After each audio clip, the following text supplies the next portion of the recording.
Welcome to our special roundtable, Patronage Appointments in Latin American Governments, a comparative study. We are extremely happy to host four leading scholars, Francisco Panizza, Paula Muñoz, Conrado Ramos, and Guy Peters, who will discuss this topic that's essential to understand politics and public administration in our region. This is part of a larger research program, and more specifically, a book project that includes chapters on different countries of the region. But before starting the panel, let me introduce our panelists that we're very proud to host today. First, we have Francisco Panizza, who is a professor in Latin American comparative politics at the London School of Economics. He holds a PhD in politics from the University of Essex. Professor Panizza has written extensively on populism and democracy in contemporary Latin America. Among his most influential books are Populism and the Mirror of Democracy in Contemporary Latin America, Development and Democracy Beyond the Washington Consensus. We have Paula Muñoz, who is an associate professor in the Department of Social and Political Science of the Universidad del Pacifico in Peru. She holds a PhD in political science from the University of Texas in Austin.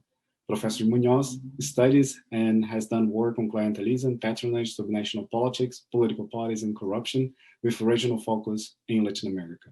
In 2014, the American Political Science Association awarded her the One Links Best Dissertation Award in Comparative Study of Democracy. Conrado Ramos is an associate professor of political science at the Universidad de la República in Uruguay. He holds a PhD in political science from the Goethe Institute in Frankfurt. And Professor Ramos has an extensive publication record on public administration, including influential papers on administrative reform. Besides his academic work, he was the subsecretary of Uruguay's Planning and Budgeting Office from 2007 to 2010, and is now the director of the Civil Service System. Guy Peters is the Morris Falk Professor for American Government at the University of Pittsburgh. He holds a PhD in political science from the Michigan State University, as well as honorary degrees from the University of Vaasa, the University of Gothenburg, the Tallinn University of Technology, and KU Leuven.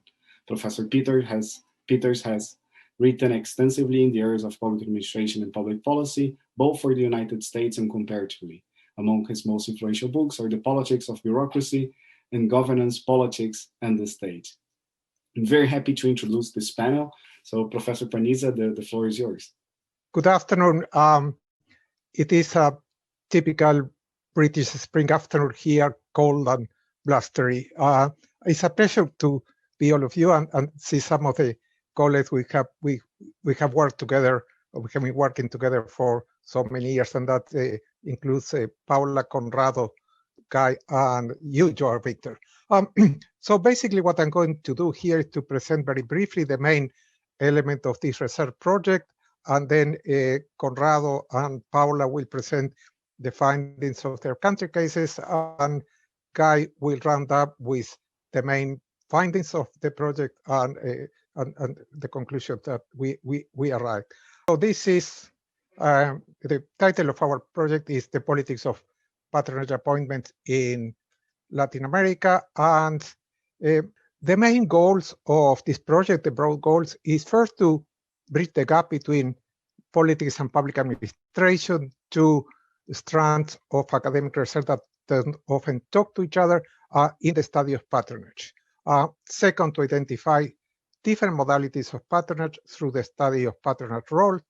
Third, to explore the main political institutional factors that explain variation in patronage role. And finally, to understand the relations between patronage appointments, political actors, meaning executive office holders and political parties, and the public administration. So the study of patronage is not new in Latin America, and there is a vast literature on patronage and clientelism. And I think most of the studies share a number of assumptions that, with a very broad brush, I will list here. First, the question that Latin American states are highly politicized states, and part of the politicization of the state is the appointment of large number of people to the public sector through kind of clientelistic links. The second is patronage and clientelism are the same, and basically the most appointments or all discretionary appointments are clientelistic in nature, defining clientelistic very simply, or job for voters, or approximation to the definition. The third, that patronage or clientelistic appointments undermine good governance and the quality of democracy. I think there are a couple of problems, or 2 or 3 problems there. The first and the starting point of our research is that clientelism is a good part of the story about the politicization of the state in Latin America and about the politics of appointment, but it's only part of the story. And more on that in a minute or two. And second, that deriving from that, there is no real attempt, or have been no real attempt at understanding different modalities of patronage appointments, or about explaining difference in the politics of patronage appointments within countries and between countries. So what is our starting point? What is different from this assumption? First, let me start by a definition of patronage. In this project, we define patronage as the power of political actors to appoint individuals by discretion to non-elected positions in the public sector, irrespectively of the legality of these decisions. So appointment will be legal, other will be the result of informal practice. Second, our definition does not make assumptions about the motivation for the appointments, about the roles played by appointees, about the appointees' professional capabilities, and about the impact of patronage appointments on the quality of public administration and ultimately on democracy. So to clarify the relation between patronage and clientelism, patronage includes appointments that are clientelistic in nature, but includes also others in which appointments are used for purpose besides the typical clientelistic exchange. And so we argue in this project that politicians make appointments for a range of motives other than electoral support, for instance, as the need for technical advice and expertise, or the use of patronage appointments as tool for coalition management. And again, deriving from that, appointees perform a variety of roles other than electoral brokers or electoral cliques, such as, for instance, policy design and implementation and the control of the public administration. What are the implications of this sort of starting point? First, as I mentioned before, the patron discretion to appoint can be the result of legal disposition. Typically, in every administration in Latin America, not beyond Latin America, there are a number of appointments. Politicians have, or office holders have the possibility to appoint people without sort of going through competitive examination. In Latin American countries, we tend to call them cargos de confianza, but also are appointments resulting from informal practice. So they are not supposed to be discretional by law, they are supposed to be competitive, but politicians find a way around the law to appoint people discretionally. Who are the patrons in this definition? We consider patrons any political actor. That could be a politician, office holder, or a political party that has real power of appointment rather than just the legal one. The third implication is that patronage does not necessarily exclude merit or competence as a criterion for personal selection. It rather means that politicians have discretion to choose the criterion based on which they fill state positions. And finally, the definition does not make assumptions about the relationship between patronage and good governance and between patronage and democracy. So let me move to the research questions of our project. And there are 6 research questions. The first one is, which political actors have real power of appointment? The second, what is the scope of patronage appointments in a given public administration? Third, what are the political actors, the patrons' motivations when making discretionary appointments? Then fourth, what skills do patrons prioritize in appointment? The fifth is, what roles do appointees play within the public administration? And the last question is, what explain variations in the scope and nature of patronage appointment? In order to do that, we start by elaborating a typology of patronage roles that has been published in an early work by Guy and Conrado and myself. And I'm going to go through the main elements of this typology of patronage roles. We utilize for this typology two organizing dimensions. First, the nature of trust, we divide in partisan or partisan, and second, the type of skills, we define them as professional or political, required for the appointment. And when combining this typology, the two dimensions permit classifying patronage roles across different modalities of patronage. Why about trust? Well, basically because trust is of the essence of patronage. Politicians will normally and naturally tend to appoint persons they trust, but trust can be of different nature. The appointee, for instance, can be a cadre or a militant of the patron's party or the politician party, or differently, someone personally trusted by the patron, or somebody that is that is appointed because he is of the trust of a powerful lobby or trust or whatever. What about the skills? I think that we think that different skill sets indicate the different roles the appointees perform within the administrative machinery and the political system. Within this sort of broad characterization, some appointees are chosen mainly for their professional expertise within a policy field. In other cases, however, appointees are chosen for their capacity to operate politically. This does not mean that these political operators lack technical expertise, but simply that these skills sought by the patron are predominantly political. So, by examining the nature of trust between patrons and appointees and the skills required to perform different roles, it becomes possible to elaborate a typology of patronage roles comprising four main types of roles. And we define them as party professional, programmatic technocrats, political apparatchiks, and political agents, plus a number of subcategories. So what we do with this typology, well, we use this typology to test hypotheses about the relation between patronage roles, political office holders, and political parties, and about the impact of different patronage roles on the workings of the government, the political system, and the public administration. So here you have the typology 2 by 2 in terms of horizontal, and from left to right, we have the type of skill, professional skills, and political skill, and vertically from top to bottom, partisan trust and no partisan trust, and the allocations of that. So party professional, apparatchik, programmatic technocrats, and political agents. And then the subcategories, we are not going to enter into that. So we then go to trying to explain the variations in patronage roles according to this typology. And we use three main explanatory variables for that. The first one is party system institutionalization and strategies of party building. And our assumption is that institutionalized parties and party system will tend to privilege partisan over personal trust. So the categories that are at the top of our typology. Also, party with a strong organizational base may use patronage appointments to reward their cadres and control the public bureaucracy. And so that will be the apparatchiks in our category.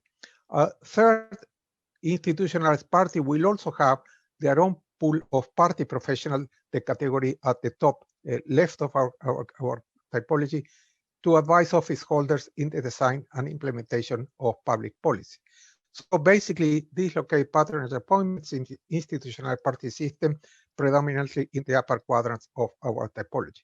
The second variable is the powers of the president and the relation between executive office holders and parties. And we think that this mainly is an explanatory variable about who holds the real power of appointment. We use that the typical principal agent definition of the relation between president and political party. And basically, what we assume there that in political system characterized by weak presidential powers and well-institutionalized party system, president would act as agent for their parties.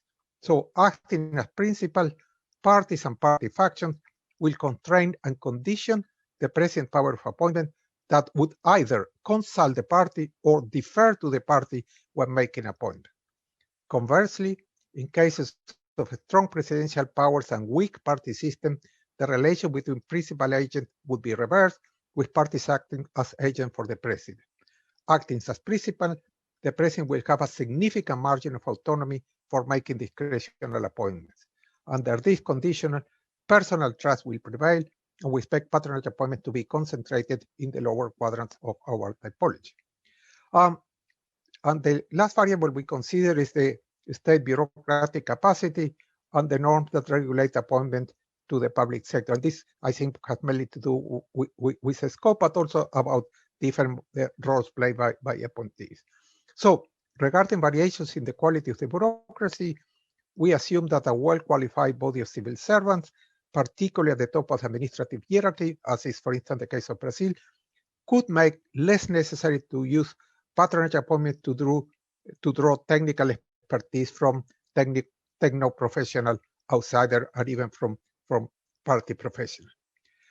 Concerning now the legal framework that regulates appointment to the public sector, we suggest that the kind of rigid, ultra-legalistic nature of civil service regulation for appointments and promotions that is characteristic of many Latin American public administration could have different and divergent influence in the scope of patronage appointments.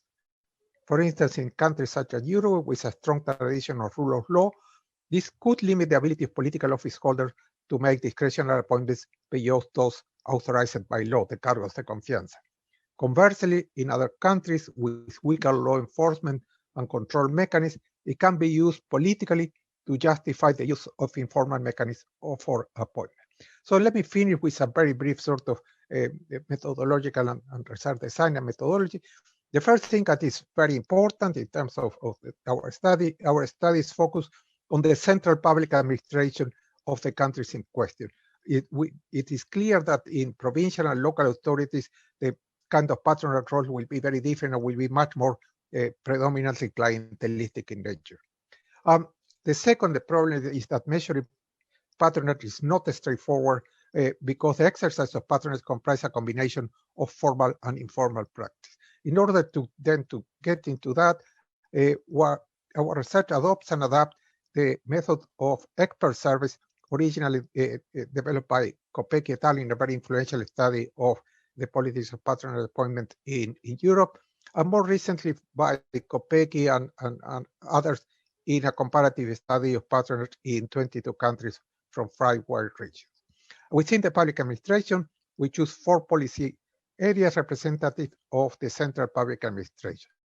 Basically, the economy, social development, foreign relations, and agriculture. We choose these areas on the expectation based on the literature on public bureaucracy that they would represent different patterns of bureaucratic professionalization.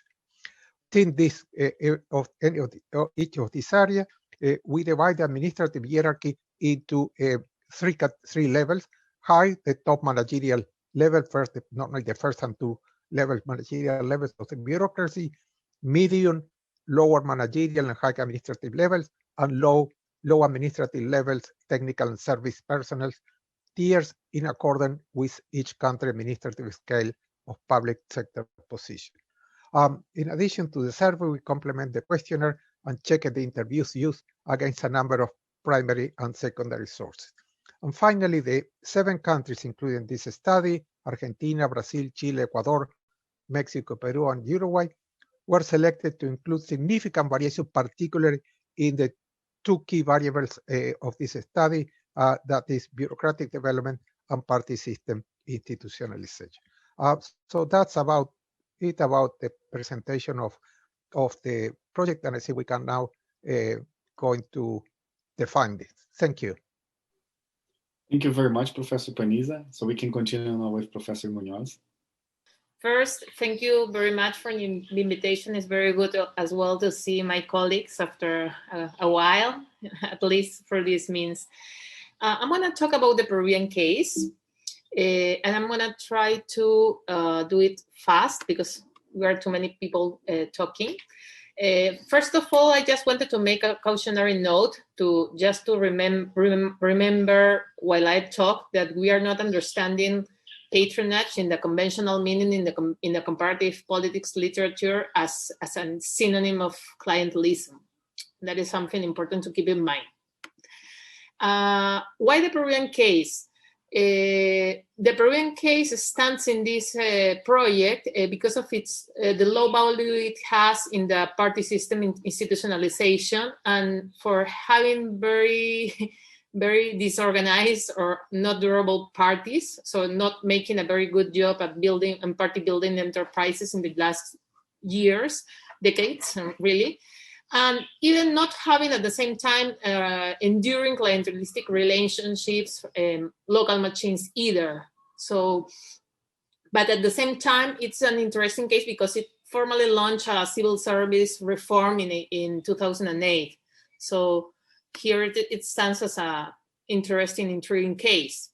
We conducted 60 personal structured interviews to measure the scope of these discretionary appointments, the patrons' motivations, and the capabilities sought from appointees, considering 5 ministries: the Economy and Finances Ministry in Peru, Agriculture, Social Inclusion and Development, Education, and Mining and Energy. And we focus on mainly in 2 administrations of Ollanta Humala in Partido Nacionalista and Kuczynski, Peruanos por el Cambio. So basically we are doing 2011, 2018 total, considering that time frame. And also something important to keep in mind is this is the way we classify the levels of the administrative hierarchy in the Peruvian case. So just to keep in mind that we are going to be talking about high, medium, and low, especially high and middle levels of the administrative hierarchy in our research. So what did we find?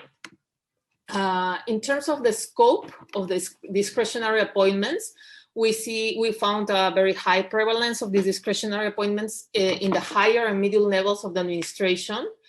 In contrast, we didn't have a good estimate of the scope of these discretionary appointments at the lower level office, because these were less familiar and for the interviewees, and they were less interested in the hiring process. So we didn't really include those results for the analysis.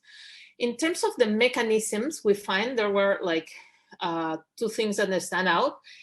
At the high level, concerning directors and secretary generals, our interviewees basically understood these appointments as legally discretionary, kind of mentioning that these are puestos de confianza, I said it in Spanish. That is a legal provision and exists, but at the same time, this is the law. Peruvian law allows for a maximum of 20% of having 20% of all managers appointed based on trust, and the percentages that we find are much bigger. So just to keep that in mind. And this is more generalized at the medium level. These discretionary appointments had at the base as mechanism, very informal mechanisms of bypassing law, particularly pre-selecting candidates for some positions that are supposedly to be, for which there are public contests, and they are already knowing who is going to win that. And so these caste contests called in Peru, they are seldom truly public and meritocratic. So we did find that there's a lot of informality going on in Peru. In terms of scope, differences in scope across sectors, we did not find very important differences. In particular, in the high level, more than half of the interviewers across the ministries considered that the extent of the discretionary appointments was substantial. In the medium level, they considered that fewer were discretionary in comparison to the lower one, particularly in 2 ministries. And there was one ministry, the Ministry of Energy and Mining, in which they didn't find, they didn't answer in the interviews that they found discretionary appointments at this medium level. In terms of who appoints, something that stands out in the Peruvian case is that none of the interviewees in any sector said that the political parties had any power to appoint personnel. Most appointments, on the contrary, are made autonomously by the person in charge of the hiring process. And this kind of goes down in the ladder of, so this goes to the chain, to the administrative chain. So ministers and vice ministers choose their autonomously who to hire, and then the directors they hire, they choose who to hire, etc. And the question is why? The main answer, the model answer that we obtained is that appointments, these discretionary appointments are really personal appointments based on networks of personal trust rather than partisan motivations, because the power or the goal of these appointments are to really work close with those considered professionally trustworthy. And people who hire them are trying to form and maintain circles of trusted and capable professionals that are able to design and implement policies and kind of accomplish their policy goals. No?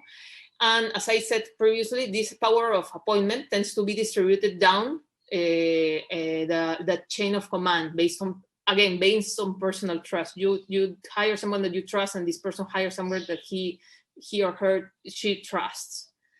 In terms of the motivations, there is something also interesting. This is reflected in this table, what I just said. No, when you ask them about the what motivates these discretionary appointments, the huge majority across sectors answered that the main goal was improving policy design and implementation, and in second, exercising control over the bureaucracy. Third, liaising the ministry with the incumbent party of Congress, articulating with the ministry and with other sectors of levels of governments then, and just one person answered doing electoral politics. And these are the results by sectors, but mainly the relationship stance, the result stance, being improving policy design and implementation, the first one, and second one, having exercising control for bureaucracy or articulating with sectors. In terms of the patronage roles and from using the typology that the project developed, we basically found Peruvian patronage appointments in the lower quadrant. Particularly, most of them are programmatic technocrats. These are the roles that they really accomplish. And some of them, we kind of rewrite the meaning, because we will find that a little amount of what the typology called political agents, but really we think in the Peruvian case, they are more technocratic or technicals doing political functions, particularly linking with other sectors and other levels of governments, or controlling bureaucracy, but more in a public policy meaning way, like with a goal of assuring inter-bureaucratic coordination, more than with a political or partisan goal in mind. And finally, explaining what explains these outcomes in the Peruvian case. What stands out, of course, is the low levels of the party system institutionalization and the high levels of organizational weakness of the parties themselves. And this is also something interesting or important. It's not that we lack political parties, organized political parties, but also the politicians who reach government usually don't have coherent political or ideological projects to implement. So they basically have to look for someone to do their work. And this is complemented with a factor that is explained in the chapter about the predominance of the technocrats, in non-partisan technocrats that we have in Peru during the 2000s. and that in part is also endogenous to the growing autonomy and power of technocratic actors in the Peruvian states, and their increasing power until at least 2019, because then things have changed more or less in Peru. The increasing power that technocrats had vis-a-vis politicians. I think personally that in these last 2 years they have started to lose some battles, political battles. And finally, there are some minor, but they are not very huge or standing, but there are some minor differences that I have not focused on in relation to sectoral differences across ministries. And we find that policy domains explain some of this variation that is still small, particularly the high level of specialization of a ministry like the Ministerio of Energy y Minas, or the size and complexity of others, that so they privilege some other role, some other motivation or goals, such as controlling the bureaucracy.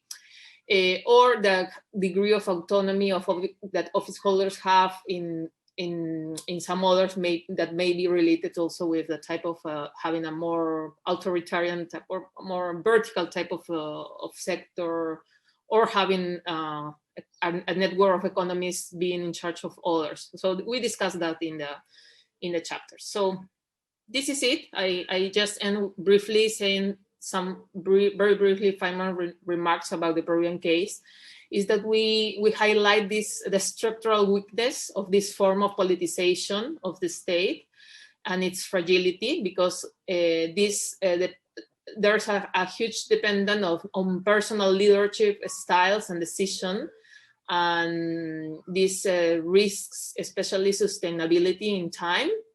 So this new type of politicization does not really necessarily assure the strengthening of the state capacity, despite the power and presence of technocrats in the states. And this also, the prospects of successfully implementing this new meritocratic civil service career path is limited in Peru, and is kind of have come close to an end just recently, some weeks ago, with a new law that Congress passed that kind of is explained also to this weakening of technocrats in the last few years. So we can talk more about that if you want in the questions and answers section. Thank you very much, and I finish here to let Conrado talk. Thank you very much, Professor Muñoz. So we have Professor Ramos next. Thank you. And thank you very much for the invitation to the University of Pittsburgh. And as Paula said, it's a pleasure to see again our colleagues. I made a short presentation because we were told that we had 12 minutes. So I will try to present the main features of the party patronage in the case of Uruguay, which is a typical party government. So the study analyzed the politics of patronage at the ministerial level during the two first administrations of Frente Amplio, 2005 until 2010, Presidente Vázquez, 2010-2015, Presidente Pepe Mujica. And we use information from a survey of experts and key informants and official data from the National Civil Service Office, which is an office, the place and the heart of the presidency, and created by constitutional mandate in the 1967. Although we have a statuto, the public function from early the 40s in the 20th century. We select 4 ministries: the Ministry of Foreign Affairs, a Ministry of Finance and Economic, Ministry of Livestock, Agriculture and Fisheries, and Ministry of Social Development. We try to choose different kind of ministries with different programs, so more decimononic programs, so the typical foreign affairs and economic, and more productive welfare economics and economic welfare social welfare and economic welfare. According to Richard Rowe's classification on ministries, to conduct survey, we carry out 42 semi-structured face-to-face interviews between 2015 and 2016, and we study perceptions of patronage appointments within the three analytical dimensions that we already mentioned: scope of trust, and appointees' competence and roles. So scope, origin of trust, and the appointees' competence and roles. So the main findings are a strong presence of partisan patronage without massive levels. So partisan patronage is the dominant characteristic, and it's not massive. Findings related to scope. So we took a proxy, like many studies on patronage, first to see if the numbers of public employment was increased or decreased substantially, and did not increase substantially, only in the central administration, 2,000 employees in 10 years. And with a decrease on temporary contracts. Temporary contracts in many studies of patronage used as a proxy of patronage. In the four ministries, we can see a slight decrease in the number of employees.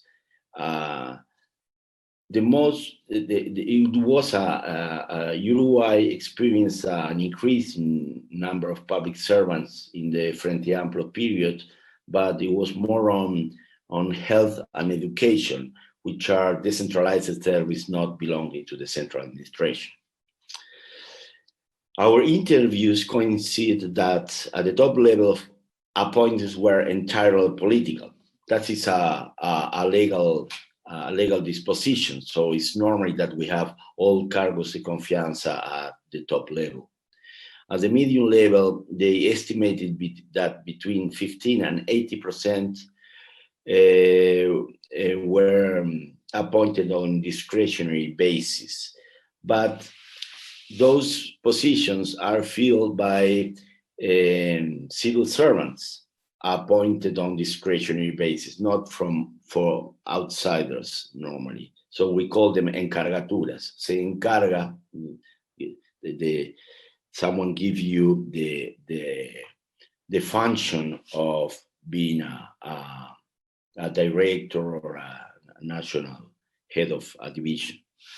At the lower level, they claim that political appointments were insignificant. Findings related to origin of trust. So ministers, in consultation with the ruling party and its fractions were the main players in the game of political appointments. So president and minister, they have the legal mandate to make those appointments, but the president is not involved mainly in these appointments. Are ministers, and ministers normally in consultation with the party, because as Francisco mentioned before, in a party government, patronage positions are used as to manage the coalition. So it's not a surprise to find that the ruling party and its fractions were the main players in this game. Findings about motivations. Technical capacity for policy design and implementation is the main skill sought by patrons, followed by the capacity to articulate politically. So this both policy design and to articulate politically is typical for a party government and a programmatic party government. The main reason to make patronage appointments is to put to give these positions to people that belongs to the party, but at the same time have technical expertise. and they also to have a political background. Our apparatchiks are not commissars, but political operators. It's very important in a constitutional system like Uruguay to the bargain game. So to try that to avoid vetoes to the public policies of the government, and in a lesser extent control the bureaucracy. Lastly, rewards, militants, and brokerage were residual. Finding the last findings about the roles, the majority of appointees were chosen because they possess a combination of technical capacity and party trust. The ability to articulate and negotiate, second important competence highlighted by the interviews, was that with political actors to overcome potential policy vetoes, as I mentioned before. A combination of partisan trust with political skills, commissars were the third most important role. Political activists and brokers were not active, except for a category, what we found in the development ministry, named as credit claimers. We found that we did not find many brokers in the typical sense of the concept, but we found some appointees that they perform a role linked to make sure that the government credit for the benefit of universalistic allocations in the field, and the role were more than organizing the community demands and to build a discourse aimed at shoring up support for the ruling party. So there were employees, appointees on the ground who organized the community because many citizens that have the rights of universal social policies do not claim for those policies because they do not know their rights. More in the countryside and in small and poor villages, the role of those credit claimers is important. So we found this subtype of patronage appointees. Conclusions. This is the last one. The predominance of party professionals can be linked to institutional factors associated to rigid public sector employment legislation, a strong institutionalized party system, and limited powers of the Uruguayan presidentialism. These factors interact with agency ones, namely the programmatic characteristics of the Frente Amplio as a party government in terms of Richard Rose or Peter Maya. Although technical competence of party professionals could be considered as a positive factor, it does not mean that the most competent individuals get appointed to key public policy positions. So our warrants were more directed to that. Okay, a positive side is that we find party professionals, which is the kind of appointees who combine technical and political background, which it's okay.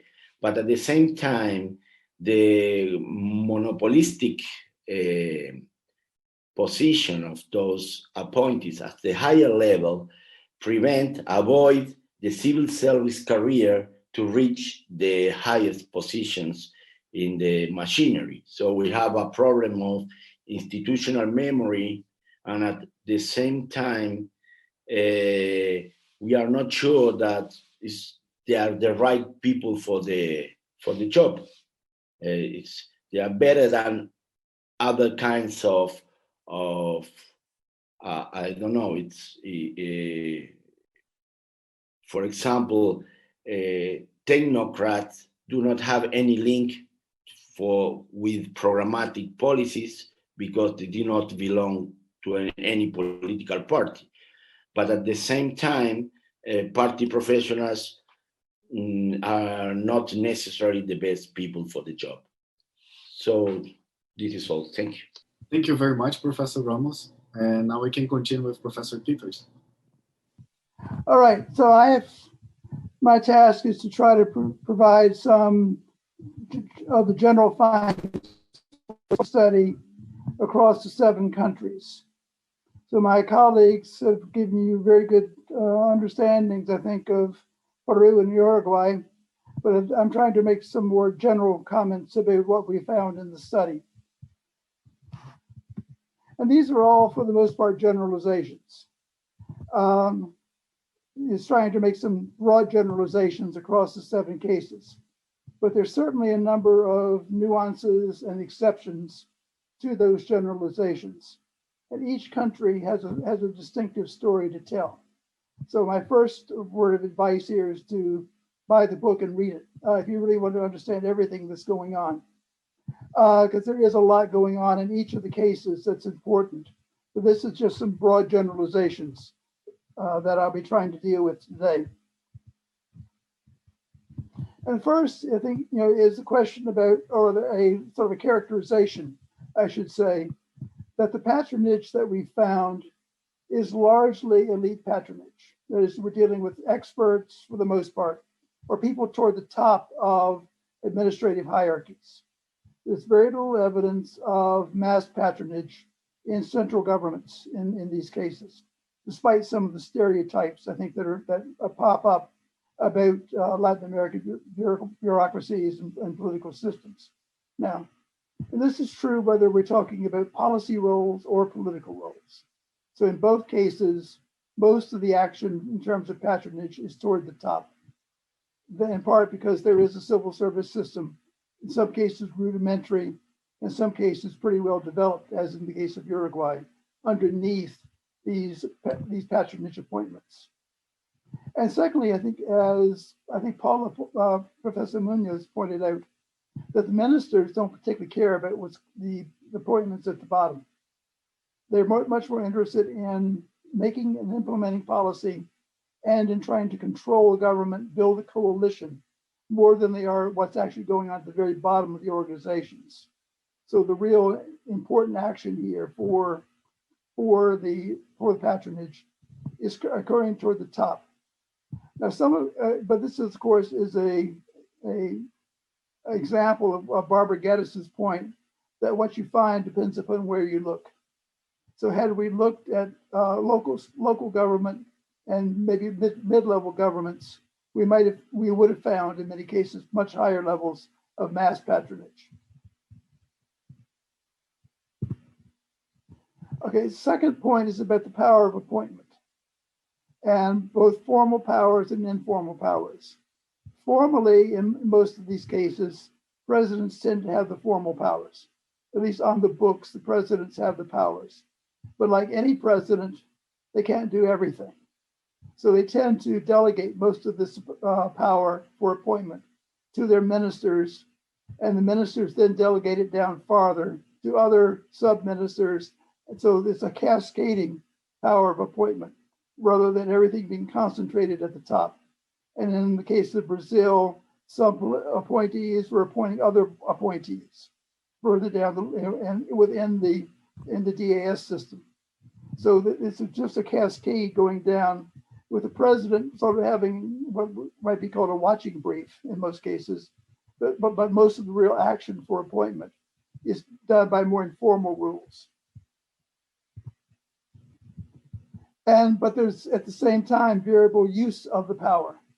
So the country study of Ecuador argued that President Correa was very much involved in many of these appointments, whereas the study of Brazil seemed to go exactly the opposite direction. So again, there's no one pattern that's found here. Except for Uruguay and Chile, the political parties were not particularly powerful and were not particularly involved in patronage appointments. Social actors, unions, business associations, and so forth were not very directly important although they did suggest names to friendly ministers. But the one group outside of government that seemed to have some importance, at least in some of the cases, was think tanks and professional associations. Again, largely trying to provide expertise to government. So those who in the think tanks had notions about who would be good appointments to handle important political or policy tasks. So they tried to get those people appointed. Trust. Now, as my colleagues have been arguing and pointing out very clearly, trust is one of the most important foundations for patronage, and it's one of the foundations for our study. And for most of the cases, the dominant pattern of trust is nonpartisan, more personal, as opposed to party. Or it may be based upon networks of actions, particularly the case in Mexico, Camarillas. And again, in Uruguay and to some extent Chile, parties are more important as a foundation of trust. So you may have to be trusted perhaps by the party as much as by an individual to be able to get the appointments. But an interesting finding was that although party may not be as important in the initial appointment of someone into a position within government, the appointees often became party members. So they found that once in government, it was helpful to be a party member. And so then they began, and that their careers could only go so far if they weren't associated with the parties, with the presidential party. So they may have gotten in because of personal links and expertise, but became more partisan, more politicized as they continued up the ranks or tried to continue up the ranks within government. In terms of the motivation and roles, in most cases, the primary reason for seeking patronage appointments was to gain expertise for making and implementing policy.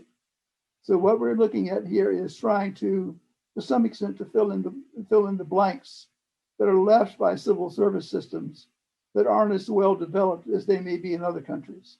So you're trying to get some of the best and brightest into government through appointment, perhaps rather than through a normal functioning civil service system. Secondarily, the goals were to control government, to build a coalition, and to control other parts of government, control the other parts of bureaucracy. And the third most commonly stated goal was quote unquote political articulation. So trying again to be involved politically, to help the political party, the president and his colleagues in government to be politically successful. So some of the things that Professor Ramos was talking about when he's talking about the credit claimers in Uruguay. So this is not then, these people that we're talking about for the most part aren't the political hacks that many studies are sort of the conventional wisdom about patronage would have us believe or have us expect. They tend to be highly qualified people filling important skilled posts in government rather than merely political appointees. Some certainly are political. Some are doing political tasks, but the primary goal here is bringing in the experts and the skilled managers into government.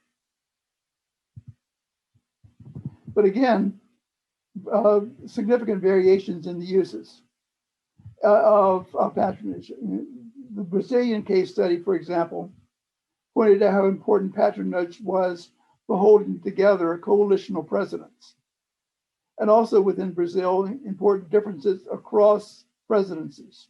So even though we tend to characterize these patterns by country, they tend to change across time within countries based upon the nature of the president as an individual, the nature of the parties that are involved in the presidency.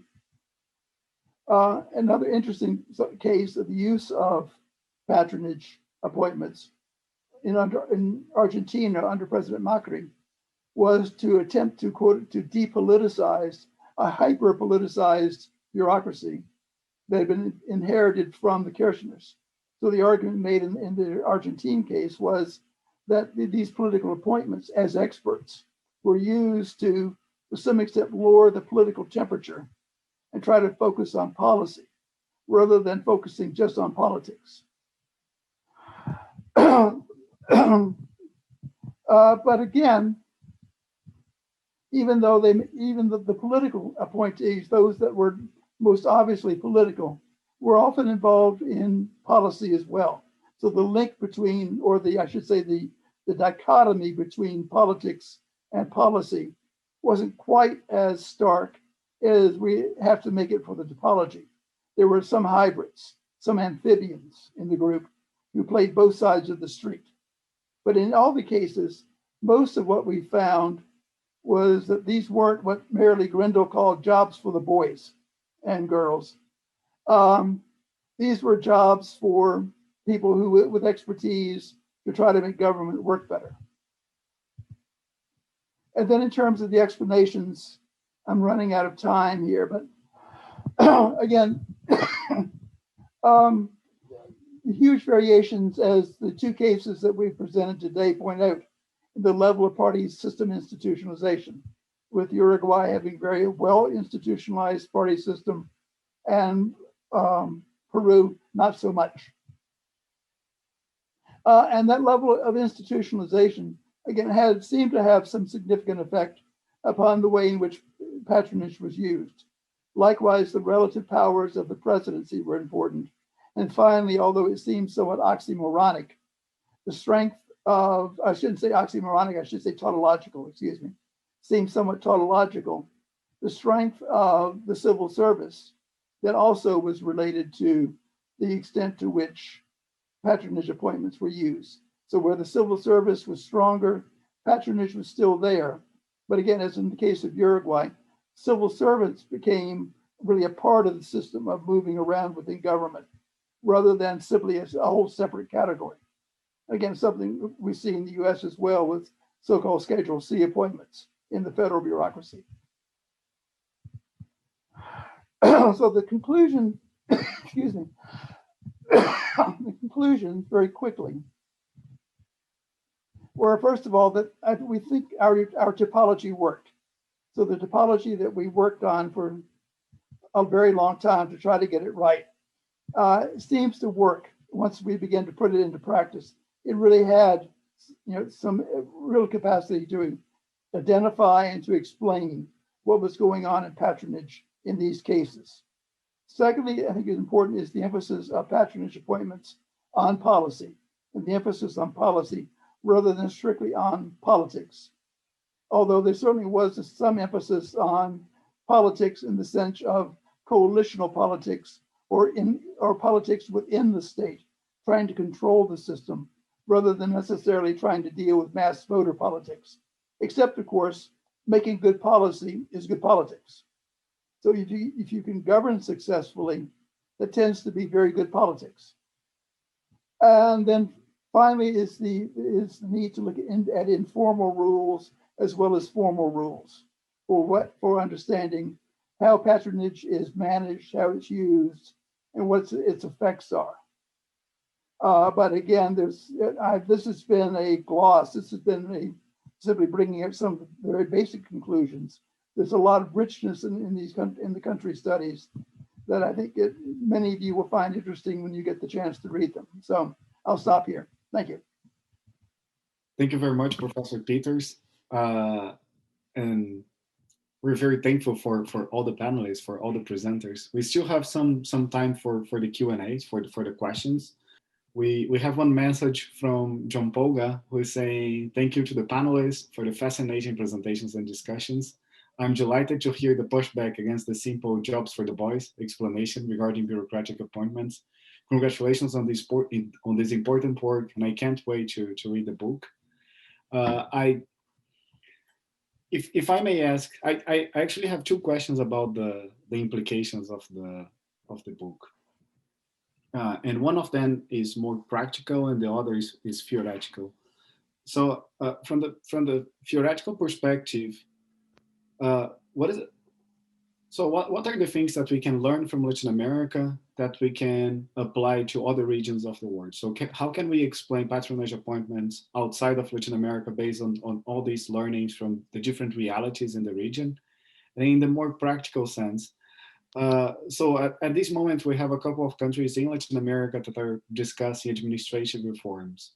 So based on all these findings, and I do understand that there's a lot of complexity, so one policy is not going to fit the whole region, but what are some lessons that policymakers can have in mind when thinking of reforms in their countries? Well, I'll advertise for the next project then. So right now I'm involved in a study of patronage in 10 Asian countries that we've just launched. And we're using the same topology. And so far, after some preliminary work, it works. So particularly if we add a category for social influences. And for example, in countries like in Central Asia, Kazakhstan, Turkmenistan, one of the important sources of patronage appointments are families and clans rather than political parties. Mm-hmm. So, and likewise, unions are very important in several of the countries in terms of appointments. So with that modification, the basic topology for trying to understand the systems work. And of course, there in Asia, we're dealing with two very well institutionalized party systems, i.e. the Communist Party in China and in Vietnam, which have a great deal of power. Yet underneath that is a very informal process that's based very much on family, on region, on personality, on personal connections. So what looks like a very rigid party system may not be entirely either. So I do think this travels. One thing is when we work on the project, one of the things we also want to do is to this sort of separation in terms of studies of patterns between what you can call sort of developed democracy, whatever, and a region like Latin America and others, in which the basic common thing that in all political systems, in all countries, politicians have some discretion to appoint people to the public administration. In some countries, they will stick more to formal rules. In others, they will be a mixture of formal and informal rule. In some countries, they can appoint only a handful of people, maybe as advisors. In others, it goes further down the scope. But we thought to bring this together. This is studies that in developed democracy called the politicization of the public administration, something that Guy has worked quite a lot on that, and the traditional literature of clientelism in Latin, and showing that there are much more commonality for in that we can see. It still may be the case that in a country like Britain, the number of people that are appointed discretionary is much smaller than in any country of Latin America. But in terms of the roles, maybe they are not that different. And this typology can also be applied, I think, quite well to countries that are not considered clientelistic.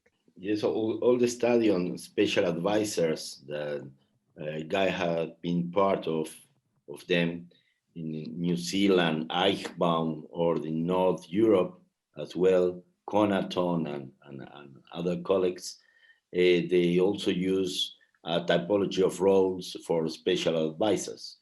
Only that those roles are a little bit more limited than our typology, because as special advisors, you don't have brokers, for example. So they are the higher level of the political machinery. But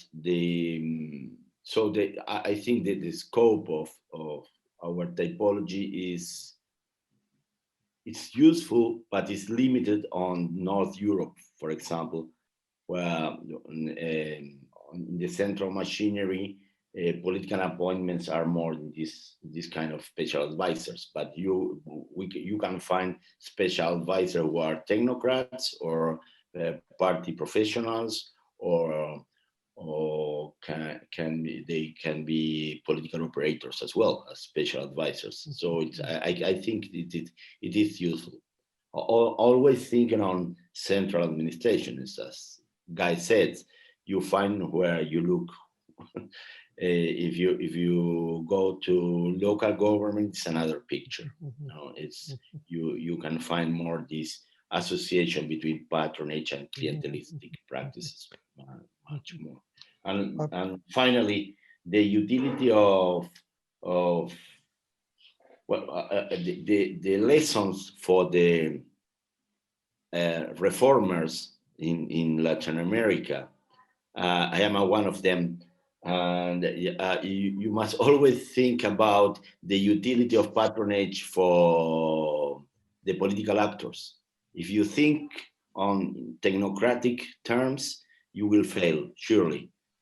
And if you think that patronage has the motivation to use patronage appointments are an array of motives, not a single one. So first, think and study the kind of political system you have, the powers of the presidents, and if you have a coalition government or not, and if patronage is important to keep the cohesion within the coalition, and you must always think that you need to save a scope for political patronage. You cannot go to the top without thinking on. It's like in Chile, where they developed the sistema de alta dirección pública, the high direction, the system of political appointment, the higher direction system. They save 30% of the positions to be political appointed, because politicians do not want to renounce to those positions. They think they are positions in which the policy design is very important to keep it under the power of the parties, of political parties in government. So it's a question of, as Guy says, every country has a story to tell, and there's no general receipts for reforms. I don't have much to add in terms of recommendations, because they know more than me on these issues. But I read the other question about how well this will travel to local governments, for example, and I think it will be interesting. No? My guess, I think it's applicable, and it can travel well. I would guess that it will be important to add, to modify slightly the typology, as Guy was saying, maybe adding the social the impact or the weight of social organizations as well, because I think that is another dimension that, considering some of the literature, for example, the work of Brian Palmer Rubin and Alicia Holland, they have a piece on that. Will be important to think about, like, maybe the input that some of these civil society organizations or brokers could also have in the hiring process, as Guy was mentioning, that may be the case in Asia, or families, no? Thinking about more all the work on dynasties and political dynasties in Argentina or whatever, in Brazil. So maybe, but it will be like interesting to map down, no? Like how, like within a country, how do you map local governments, where they stand, and different like state governments, and the national government are across time. I think it will be like a really interesting, and I think it's workable. I agree with Paula that it can be applied, but my guess that local government will find a very, very different reality. And I have a beautiful story to tell about that. I was in Uruguay before the world changed, and I was visiting one of my nephews that lives in a department, a province in the center of Europe, a very rural part of Europe. His wife was very heavily engaged in local politics.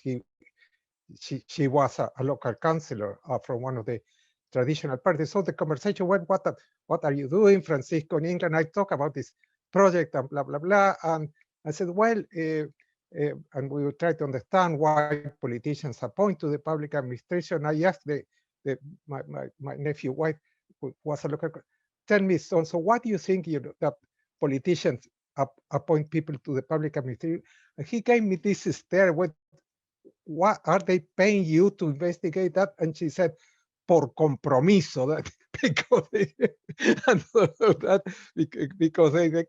that's what they were sort of, the very couldn't get out of this kind of clientelistic exchange at local level. So I think the reality is applicable, but I think they are the kind of stereotypes that were said will fit much more in terms of heavy client. It still leaves the question, what these people do, even if they're appointed for compromiso, what they do within the local government. So that's an open question.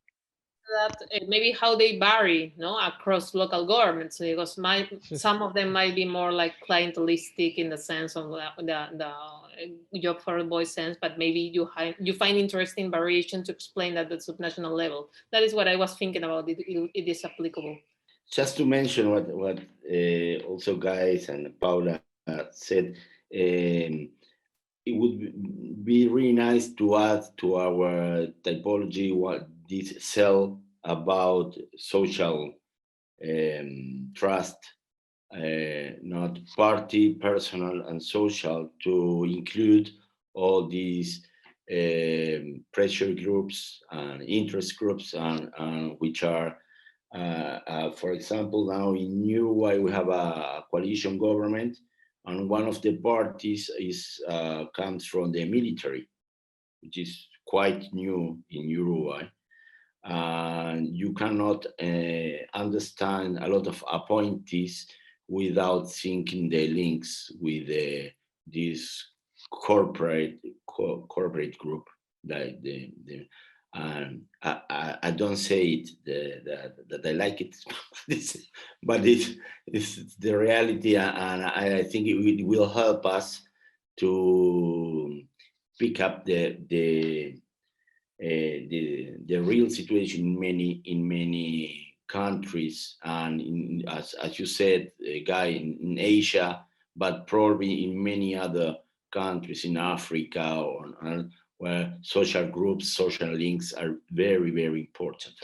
And about that, we did include, at least I remember, we did include the question. It was just not very important, at least for the Peruvian case. I remember that our questioner had the question. So all of you addressed one of the questions that was in the Q&A from Morgan Fairless about the local level, and there is also a question from John Polga that follows a very similar line, asking about the implementation of this typology in the subnational level, but asking, for instance, in the case of Brazil, Argentina, and Mexico, whether it's possible to identify subnational variations within the same country. Is it something that you expect to find? Knowing Brazil, we surely know that, as you know better than us, but the reality in the state of Brazil at the local government is very different. Sao Paulo with the northeast of Brazil, and the development stage of any different state and local governments, and the composition of the party system at this level, and also the rules for recruitment are also not at the federal level, but at the state level, and the municipality level are very different. So surely we expect to find very different situations. I think that other thing that would be interesting to study, and we tried to do it, but I don't think we did it systematically enough, and we certainly in the conclusions, we are very, very tentative about that, is variation between different administrations in the same country. In some of the case study, it was quite well done. In others, not so well. So it's very difficult to, from our research, to get any generalization. But again, what Conrado was suggesting, for instance, now in the case of Uruguay, we studied 2 administrations of the Frente Amplio. That obviously there will be no big difference. You don't expect to have big difference. Now we have a completely different administration, sort of a center-right, one of the traditional parties, and it will be really interesting to look at the difference. And I know that Conrado has been, and we have been working with him on trying to update that to include variations. And Conrado was suggesting one, for instance, the appointment of more people from military backgrounds, which respond to the nature of the coalition. So not only variations at national and provincial level, but variations within different countries. I think something that you did quite well for Brazil, João, Victor. I don't know if you can say a few words about your findings in Brazil. I don't want to ambush you with something that you were not prepared, but just in case, yeah. The case of Brazil was quite interesting. The thing that caught my attention the most was first the very small amount, or the very small share of patronage appointments coming from political parties. And of course, following the typology, this comes exactly from the logic of a low institutionalization of the party system. But there was variation when we were looking into the case of PT, that since PT is the most institutionalized country, a party in the country, it was of course the one that was bringing more partisans to the government. So it was quite interesting to see this variation across governments there. And was any part of that, do you think, also personal, as opposed in terms of essentially the leadership styles of the presidents versus the nature of the party? Which is interesting about the styles of each president is that, so probably an interesting future study would be to consider also how Bolsonaro is doing it, because he comes from a very he has no party at the moment, but he also has very strong ties to the military. So it would be interesting to see whether the military can be considered something parallel to a party at the moment, and what's the share of the military personnel being used as political appointees in the country. In my old comparative politics days, they were institutional interest groups, the military. It is beautiful to see also the constraints that the party system, or the institutional, the institutions, civil service rules and so on, put on leadership styles. Do you remember, Guy, when we were studying the difference between Vázquez and Mujica? Yeah. And Mujica couldn't change much the style of patronage that Uruguay and the scope. And Lanzaro always said that the populist leader is not the one who wants, but the one who can. Because probably Mujica would have developed a style more in the kind of the Kirchners, but in the framework of Uruguay, that was not possible. It is always Mujica said, they didn't allow me to make that and that. That's because they was the institutional rules, the party system, and so his own party with many fractions and compromises within the fractions and so on.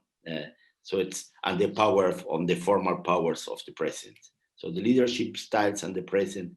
And the last thing I want to say is that we have a problem with the methodology. Expert survey has very weaknesses, and it was not easy. It was a headache for all of us to deal with this methodology and to be and not to be criticized by using that, and when you don't have large ends. And so we should think on other ways, because to understand roles and subtypes of roles, the difference between in apparatchiks between commissar and political operator is not easy to catch through the perception of the people. So it needs more anthropological study. And so in these studies, you cannot work with large ends, with quantitative studies. So it's to understand deeper in the roles and the difference between subtypes within our typology is not easy with quantitative methods, but and I find that is a problem. I wish we could continue this conversation longer. This has been an enlightening panel. I really enjoyed it, and I'm sure that the audience was also very happy with the content and is looking forward to see the book when it's published. But before finishing, so first of all, thank you all very much for participating in this panel. As I said, it was very enlightening, and thank you all very much. Thank you.